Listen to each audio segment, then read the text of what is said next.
or adaptive immunity എന്ന് പറയുമ്പോഴത്തേക്ക് the resistance acquired by an individual during life. നമ്മളുടെ ജീവിതം നടന്നുകൊണ്ടിരിക്കുമ്പോൾ നമുക്ക് കിട്ടുന്ന ഇമ്മ്യൂണിറ്റി ബൈ ബർത്ത് ആയിരുന്നു ഇന്നേറ്റ് ഇമ്മ്യൂണിറ്റി. അക്വയർഡ് ഇമ്മ്യൂണിറ്റി വരുമ്പോഴത്തേക്ക് എന്താണ്, the resistance acquired by an individual during life is known as acquired immunity.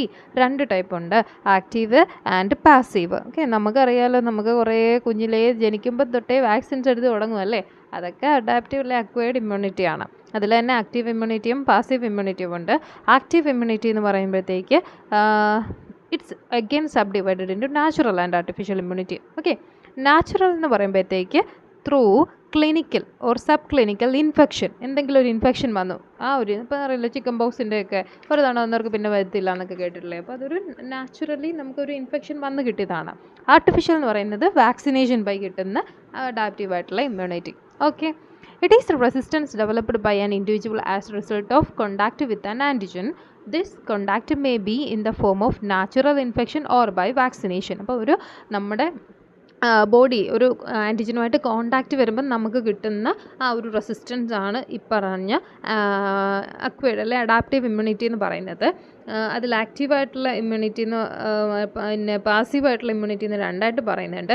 ഈ ആക്റ്റീവായിട്ടുള്ളതിൽ വരുന്നതാണ് നാച്ചുറൽ, അതുപോലെ തന്നെ ആർട്ടിഫിഷ്യൽ. നാച്ചുറൽ ഇൻഫെക്ഷൻ വഴി കിട്ടുന്നതാണ് നാച്ചുറൽ, അല്ലാതെ വാക്സിനേഷൻ വഴി കിട്ടുന്നതാണ് എന്തെന്ന് പറയുന്നത് ഈ പറഞ്ഞ ആർട്ടിഫിഷ്യൽ ഇമ്മ്യൂണിറ്റി എന്ന് പറയുന്നത്. Okay, it leads to stimulate the immune apparatus to form antibodies. അപ്പോൾ എങ്ങനെയായാലും ഇതുവഴി എന്താ സംഭവിക്കുന്നത്, മെക്കാനിസം സാധാരണ തന്നെ, ഒന്നെങ്കിൽ ആൻറ്റിബോഡി മീഡിയേറ്റഡ് അല്ലെങ്കിൽ സെൽ മീഡിയേറ്റഡ് ഇമ്മ്യൂണിറ്റി ഉണ്ടാവും.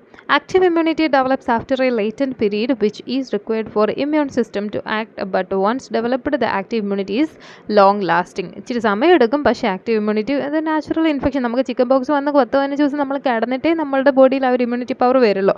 സോ ടൈം എടുക്കും വരാൻ, പക്ഷേ ലോങ് ലാസ്റ്റിംഗ്, പിന്നെ വരില്ല, ലോങ് ലാസ്റ്റിംഗ് ആയിരിക്കും. Okay, active immune response stimulate both humoral and cell mediated immunity usually in parallel. അപ്പോൾ രണ്ട് രീതിയിലുള്ള ഇമ്മ്യൂണിറ്റിയും ആക്റ്റീവ് ഇമ്മ്യൂണിറ്റി പ്രൊവൈഡ് ചെയ്യുന്നുണ്ട്. അതായത് ഹ്യൂമറൽ ഇമ്മ്യൂണിറ്റി, അതായത് എന്താണ് ആൻറ്റിബോഡി മീഡിയേറ്റഡ് ഇമ്മ്യൂണിറ്റി എന്നാണ് നമ്മൾ ഹ്യൂമറൽ ഇമ്മ്യൂണിറ്റി എന്ന് പറയുന്നത്. It depends on the synthesis of antibodies by plasma cells ആണല്ലോ. ഹ്യൂമറൽ ഇമ്മ്യൂണിറ്റി എങ്ങനെയാണ് ആൻറ്റി പ്ലാസ്മ സെൽസ് പ്രൊഡ്യൂസ് ചെയ്യുന്നത്, അത് നമ്മൾ പഠിച്ച കാര്യങ്ങൾ തന്നെയാണ്.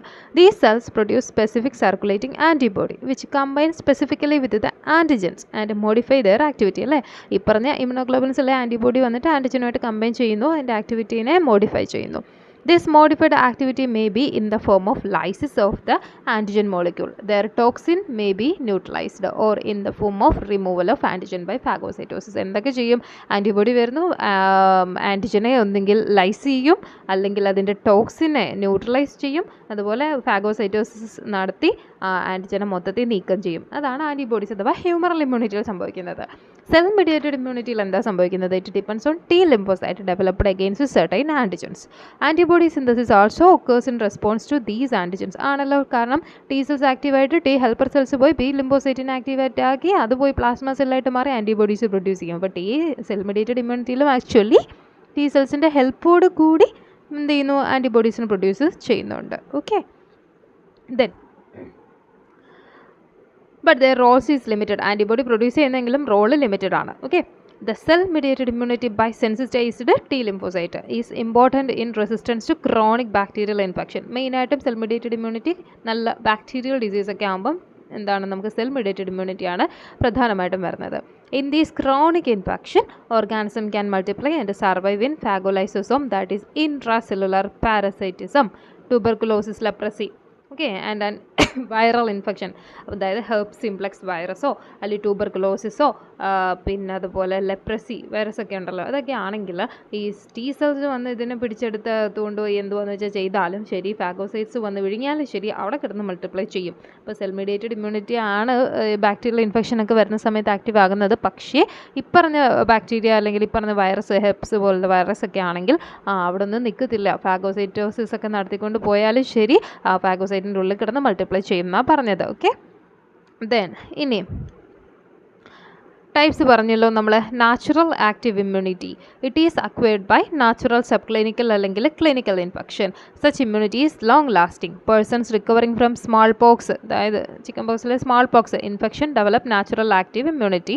ആർട്ടിഫിഷ്യൽ എന്ന് പറയുമ്പോൾ വാക്സിനേഷൻ ആണ്.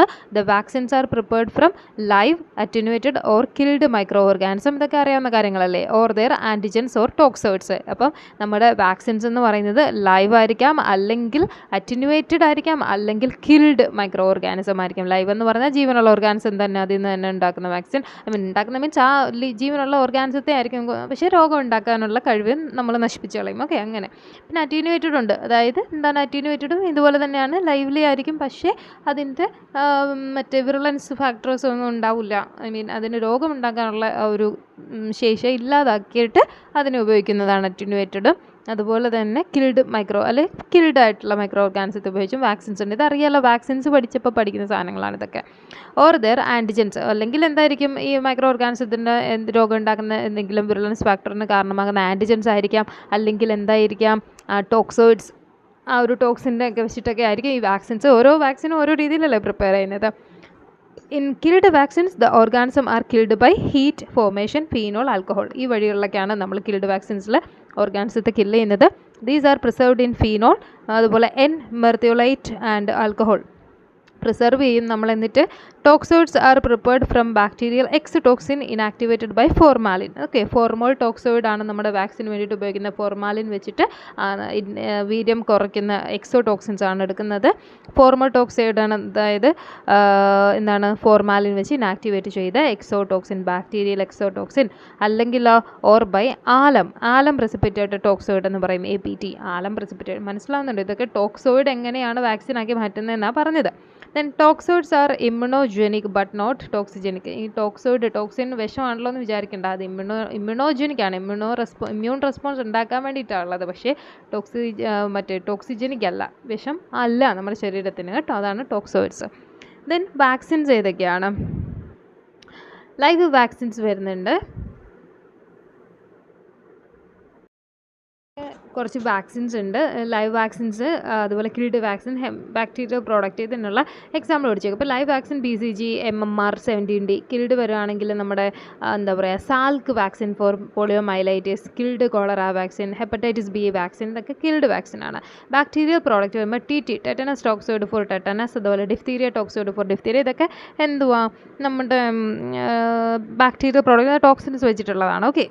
ദെൻ പാസീവ് ഇമ്മ്യൂണിറ്റി എന്ന് പറഞ്ഞാൽ ഒന്നുമില്ല, നമ്മുടെ ബോഡിയിലേക്ക് എന്ത് ചെയ്യുക, ആൻറ്റി സെറം, അതായത് ആൻറ്റിബോഡി ഉള്ള സെറം കുത്തിവെച്ചിട്ട് അങ്ങ് എന്ത് ചെയ്യുക, ഇമ്മ്യൂണിറ്റി ഉണ്ടാക്കിയെടുക്കുക. നമ്മുടെ ബോഡിയിലെ ഇമ്മ്യൂൺ സിസ്റ്റത്തിന് ഒരു റോളും ഇല്ല, കാരണം നമ്മൾ ഓൾറെഡി ആൻറ്റിബോഡീസ് ഉള്ള സെറം കുത്തിവെക്കലാണ്. Okay. This antiserum is prepared by injecting infective agent or toxin in another host. വേറെ ഹോസ്റ്റിൽ ഇങ്ങനെ കുത്തിവെച്ചിട്ടുണ്ട്, മീൻസ് നമുക്ക് ഏതിൻ്റെ ടോക്സിൻ അല്ലെങ്കിൽ ഏത് ഓർഗാനിസത്തിനെതിരാണോ വാക്സിൻ ഉണ്ടാക്കേണ്ടത് അതിൻ്റെ സാമ്പിൾ വേറെ ഓർഗാനിസത്തിൽ കുത്തിവെക്കും, വേറൊരു ജീവിയില്ല. എന്നിട്ട് അതിൻ്റെ ബ്ലഡിൽ നിന്ന്, അപ്പോൾ ആൻറ്റിബോഡി അതിൻ്റെ ശരീരത്തിൽ പ്രൊഡ്യൂസ് ചെയ്യുമല്ലോ, അപ്പോൾ ആ ബ്ലഡിൽ നിന്ന് ആ സെറം, ആൻറ്റിബോഡി സെറത്തിലാണല്ലോ ഉണ്ടാവുക, ആ സെറം സെപ്പറേറ്റ് ചെയ്തിട്ടെടുത്ത് യൂസ് ചെയ്യുന്നു. അതാണ് പാസീവ് ഇമ്മ്യൂണിറ്റി എന്ന് പറയുന്നത്. Okay. Protection starts immediately after transfer of immune system. There is no latent period as present in active immunity. കാലതാമസമൊന്നുമില്ല, പെട്ടെന്ന് തന്നെ ഇമ്മ്യൂണിറ്റി ഉണ്ടാവും. ഓക്കെ. ഷോർട്ട് ലാസ്റ്റിംഗ് ആണ്, but it is useful when immunity is required immediately. നമുക്ക് immunity വേഗം കിട്ടിയേ തീരുമെങ്കിൽ നമുക്ക് ഇതാണ് ഉപയോഗിക്കാവുന്ന നല്ലൊരു മാർഗ്ഗം. ഷോർട്ട് ലാസ്റ്റിംഗ്, കുറച്ച് നേരത്തേക്ക് പക്ഷേ ഉണ്ടാവുള്ളൂ. There is no immunological memory as memory cells are not involve. Okay. നമ്മുടെ there is no active role for immunise system of the body in passive immunity. Okay.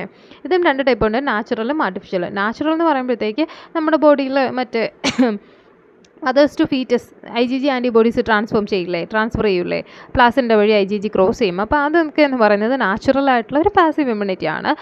Artificial എന്ന് പറഞ്ഞാൽ ത്രൂ പാരൻ്ററൽ അഡ്മിനിസ്ട്രേഷൻ ഇഞ്ചെക്റ്റ് ചെയ്ത് കൊടുക്കലാണ് artificial passive immunity എന്ന് പറയുന്നത്. Example പറയുകയാണെങ്കിൽ oldest എന്ന് വെച്ചാൽ നമ്മുടെ ബോഡിയിൽ എന്ത് ചെയ്യുന്നു, ഏജൻറ്റ്സ് യൂസ്ഡ് ഫോർ എന്തിനു വേണ്ടിയിട്ടാണ് artificial passive immunity are hyper immune sera of animal or human origin convalescent sera and pooled human gamma globulin. അതായത് നമ്മുടെ ആർട്ടിഫിഷ്യൽ എന്ന് പറയുമ്പോഴത്തേക്കും ഒരു ഞാൻ പറഞ്ഞല്ലോ എങ്ങനെയാണ് പാസീവ് ഇമ്മ്യൂണിറ്റി ഉണ്ടാവുന്നത്. ഒരു ഇപ്പോൾ ഒരു കുതിരയിൽ ഇങ്ങനെ നമ്മൾ പണ്ട് ആൻറ്റി ടെറ്റനസ് സെറം, അതായത് ടെറ്റനസിനെതിരെ ആൻറ്റി ടെറ്റനസ് സെറം കുതിരയിൽ നിന്നായിരുന്നു എടുക്കുന്നത്. അതായത് ഈ ടെറ്റനസ് ടോക്സോയിഡ് ഈ കുതിരയിൽ കുത്തിവെച്ചിട്ട് കുതിരയുടെ ബ്ലഡിൽ ഉണ്ടാവുന്ന ആൻറ്റിബോഡീസിനെ ആ ബ്ലഡിൽ നിന്ന് സെറം എന്ത് ചെയ്യുന്നു സെപ്പറേറ്റ് ചെയ്തിട്ട് ആ സെറം എടുത്ത് മനുഷ്യരിൽ കുത്തിവെക്കുമായിരുന്നു.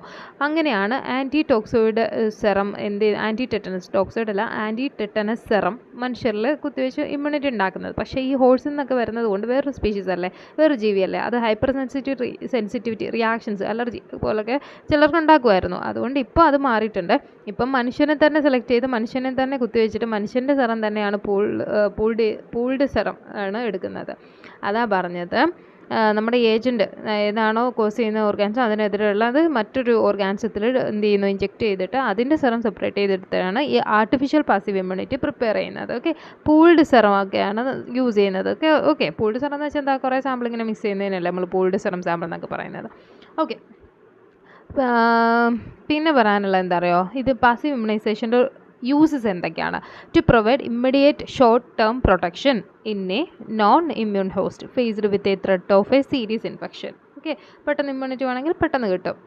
പിന്നെ for suppression of active immunity which may be injurious. അതായത് എക്സാമ്പിൾ പറയുകയാണെങ്കിൽ ആർച്ച് നെഗറ്റീവ് മദറിന് ആർച്ച് പോസിറ്റീവ് ബേബിയാണ് ഉണ്ടാവുന്നെങ്കിൽ അവിടെ ഒരു ഇമ്മ്യൂണോ റിയാക്ഷൻ ഉണ്ടാവാൻ സാധ്യതയുണ്ട്. അതിനെ തടുക്കാൻ വേണ്ടി നമ്മൾ ആർച്ച് ഡി എന്ത് ചെയ്യും, അമ്മയ്ക്ക് കുത്തിവയ്ക്കും. അപ്പോൾ അതൊക്കെ എന്ന് പറയുന്നത് പാസീവ് ഇമ്മ്യൂണിറ്റി ആണ്.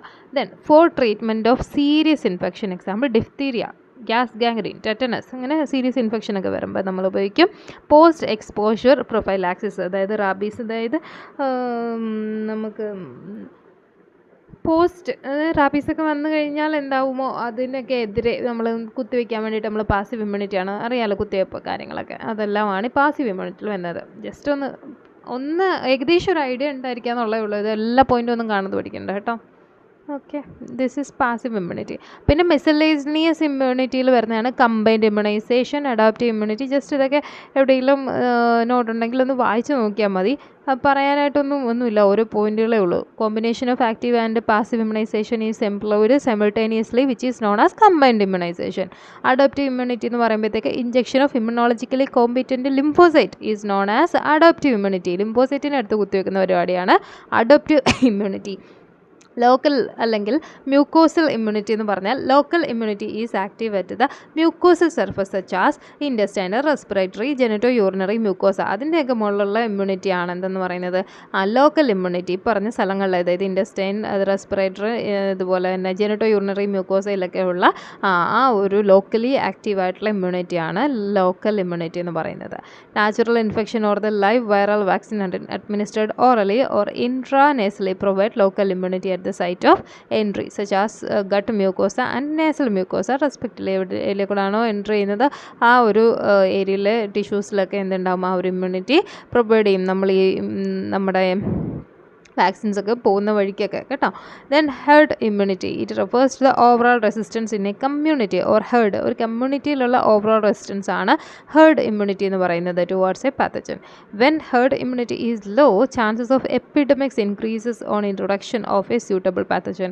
അതായത് ഒരു കമ്മ്യൂണിറ്റിയുടെ റെസിസ്റ്റൻസിനല്ലേ ഈ ഹെർഡ് ഇമ്മ്യൂണിറ്റി എന്ന് പറയുന്നത്. അപ്പോൾ അത് കുറവാണെങ്കിൽ ഒരു എപ്പിഡമിക്സ് ഒക്കെ ഉണ്ടാവാനുള്ള സാധ്യത വളരെ കൂടുതലാണ്.